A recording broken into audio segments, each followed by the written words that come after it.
So my dear student, next question हमारे पास में 12th क्वेश्चन एटम से रिलेटेड है, एटॉमिक स्पेक्ट्रम से रिलेटेड है। क्वेश्चन में गिवन है the emission spectrum of element is the spectrum of frequency of electromagnetic radiation emitted due to electron making a transition from higher energy state to lower energy state. Okay, हमको ये बात पता है कि जब electron higher energy state से lower energy state पर आता है तो वो एक फोटोन इमिट करता है और इलेक्ट्रोमैग्नेटिक रेडिएशन अलग अलग फ्रीक्वेंसी के हमको मिलते हैं। The diagram below shows the electromagnetic transition from higher energy state to lower energy states. अलग अलग हमारे पास में 6 केसेस गिवन है और कौन सा मोस्ट सुटेबल ट्रांजिशन स्पेक्ट्रम हमको मिलता है वो हमको पता करना है। ओके, तो यहाँ पर हम सबसे पहले इन स्पेक्ट्रम की नेमिंग कर देते हैं। यहाँ पर हमारे पास में जो एनर्जी स्टेट है, जो ऑर्बिट है, उनका हम नंबरिंग कर देते हैं। ये है number 1, okay, this is number 2, this is number 3 and this is number 4। N का वैल्यू 4 है। ओके, यहाँ पर ट्रांजिशन हमारे पास में 1 2 3 4 5 6 ट्रांजिशन मिलते हैं जिनको हमको अरेंज करना है। तो अगर हम यहाँ पर फ्रिक्वेंसी की बात करें तो frequency is directly proportional to 1/n1 square minus 1/n2 square, ये होगा, है ना।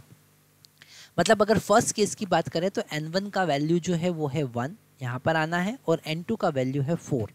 तो जो फ्रिक्वेंसी फर्स्ट केस का होगा is directly proportional to 1/1 square minus 1/4 square. 1/4 square मतलब 16 हो जाएगा, तो 15/16 हमको मिलेगा। जब इसको सॉल्व करेंगे तो हमको मिलने वाला है 0.93 के करीब करीब, है ना।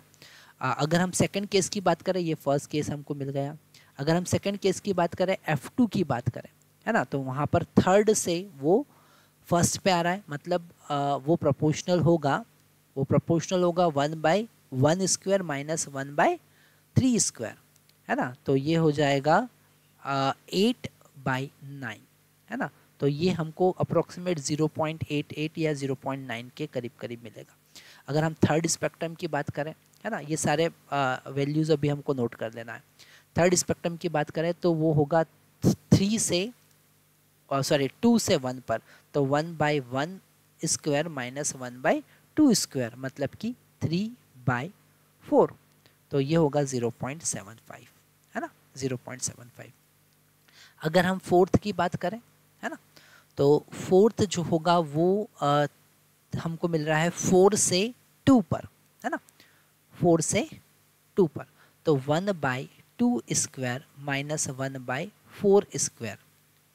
ओके, तो ये एक्चुअल में प्रोपोर्शनल है, हम यहाँ पर इक्वल का साइन लगा रहे हैं पर ये एक्चुअल में उसके प्रोपोर्शनल होगा। तो इसको हम कैलकुलेट करें तो कितना हो जाएगा, 16 माइनस 4 डिवाइडेड बाय 4 इंटू 16, है ना, मतलब कि 12 डिवाइडेड बाय 4 इंटू 16, तो ये 3 टाइम कैंसिल होगा और हम 3 को 16 से डिवाइड करते हैं तो हमको कितना मिलता है, जब हम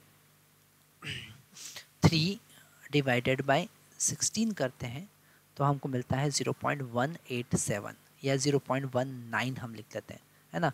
तो 0.19, है ना, ये वैल्यूज़ हमको अभी लिख लेना है क्योंकि इसके अकॉर्डिंग हम चेक करेंगे कि कौन सा ऑप्शन सही होगा। अगर हम फिफ्थ की बात करें तो वो होगा प्रोपोर्शनल किसके, वो होगा 1/, ये फिफ्थ वाला, ये वाला, है ना, तो वो 3 से 2 पर आ रहा है, तो 1/4 माइनस 1/9, है ना, इज इक्वल टू 5 कितना हो जाएगा, 36। तो यहाँ पर अगर हम 5 को डिवाइड करें 36 से तो मिलेगा हमको 5 डिवाइडेड बाई 36 मिल जाएगा 0.114 हम कंसिडर कर लेते हैं, तो ये हो जाएगा 0.14। ओके, और फिफ्थ ट्रांजिशन हम देखते हैं तो वो है 4 से 3 पर, मतलब 1/9 माइनस 1/16, तो ये हो जाएगा हमारा 1/9 माइनस 1/16, तो 16 माइनस 9 मतलब कि 7 डिवाइडेड बाय 9 इंटू 16, तो अगर हम इसे कैलकुलेट करें तो कितना आने वाला है एक बार देख लेते हैं, है ना। ये कैलकुलेशन आपको ही करना है। 7 डिवाइडेड बाय 9 डिवाइडेड बाय 16, तो हमको मिलेगा 0.0 4 या 0.5 बोल सकते हैं। तो इसको अप्रॉक्सीमेट हम लिखेंगे 0.05। अब इनको हम एक नंबर लाइन पर अरेंज करते हैं, है ना। इनको हम एक नंबर लाइन पर अरेंज करते हैं। तो यहाँ पर सबसे जो छोटा है वो 0.05 का, तो 0.05 है ना। ये है हमारा ये 6th वाला ट्रांजिशन। उसके बाद हमको मिला 0.14, उसके बाद मिला 0.14, उसके बाद हमको मिला 0.19, है ना। तो 0.19, उसके बाद हमको मिला 0.75, तो यहाँ पे कहीं होगा हमारा 0.75। उसके बाद मिला 0.9 और उसके बाद मिला 0.93, है ना। तो 0.9 और 0.93 बहुत पास में है। मतलब ये जो है यहाँ पर अगर हम दोनों को डिफरेंशिएट करें तो B और C में ही कोई रिलेशन होगा, पर B वाला ज़्यादा एक्यूरेट है क्योंकि 0.9 और 0.93 बहुत पास पास होंगे। और 0.75 यहाँ पर ये 0.75 वाला है, ये 0.75 वाला है ना। और ये है 0.05, ये है 0. यहाँ पर सारी वैल्यूज़ लिखा है। 0.14 सेकेंड वाला है, फिर 0.19, ऐसे हम समझ सकते हैं। Thank you. So B is the correct answer.